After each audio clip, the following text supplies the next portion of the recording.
Welcome to week 7 Friday video, everybody. So the comments are, as usual, they're doing really well. I continue to be very pleased with the dialogue and everything that's happening. And, you know, of all the different comments that came through, and there's a bunch of them that caught my eye, really. But this one is more of kind of a global kind of an issue, and I'd like to spend some time addressing it today. The comment went like this. The amount of time I spent dwelling on this meaningless situation was ridiculous, considering the simple fact that I cannot change the past. I ended up fixing it later on and applied for more jobs.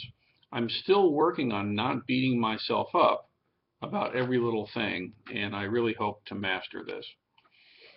The reason I chose this comment is that it really addresses kind of, in a way, the heart of part of the heart of what it is that we're trying to do here together. I mean, you know, why mindfulness? Who cares? You know, what about this? I mean, there's a lot of different things that you could be doing. Why do this? What is it that's on offer here? Well, part of it is that we as human beings have a very complicated relationship with ourselves. We have a very complicated relationship with the internal dialogue that we constantly live with and under the pressure or tyranny of even sometimes. And the fact is that for most of us, most of the time, that inner dialogue that's happening is something that we're basically unaware of and really engaged with at the same crazy time. And most of, or let's say much of what goes on with that inner dialogue is either neutral or just flatly not helpful.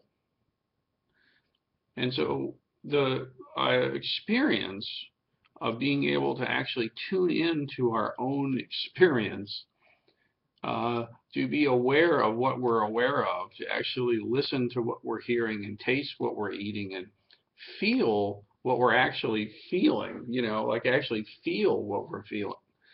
Instead of feel our story about what we're feeling, which is a completely different thing, has an immense capacity to alleviate unnecessary anguish and needless suffering. You know, sometimes when we encounter a painful thing, it's actually really good and healthy to feel the pain. You know, if we do something that we find regrettable, it's important to feel the regret. Totally cool. In fact, useful in order to be able to do better next time and to step up and be more fully who you want to be and to not behave in such a regrettable way, whatever that is. But after we've recognized the fact that we don't want to repeat this behavior again and we can do better, then there's no need to keep dwelling on that. Now, the next step is to be able to actually focus in on what's at hand and to use our creative capacities to choose you know, what way we would like to show up. So there's kind of a big tie-in here between this practice of being focused and present and then the creative aspect, because the creative aspect is where we actually choose. Your life is the canvas on which you paint.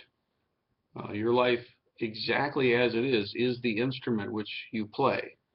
You don't need a set of paints, although that's fun, and you don't need a guitar, although those are awesome too. You know, your life actually is the instrument, is the canvas, is the place of engagement. And many of the different comments that I've been reading are pointing to this in various different ways.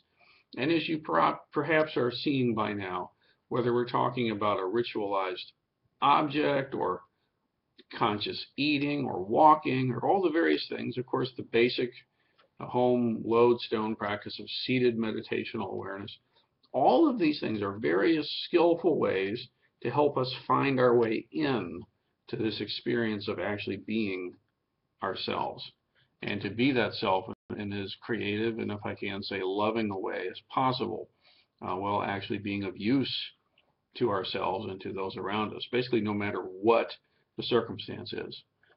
So there's a lot on the plate there. I hope you'll sit with it and hang out with that and think about it a little bit. But really, that's the major trend that I, for my part, see starting to try to emerge here in these comments, and I'm really pleased about that. So thank you for your efforts, everybody. For the Celia post this week, our topic was perfect imperfection and the different kinds of adaptive or innovative creativity. So just a general post to summarize your week's experience.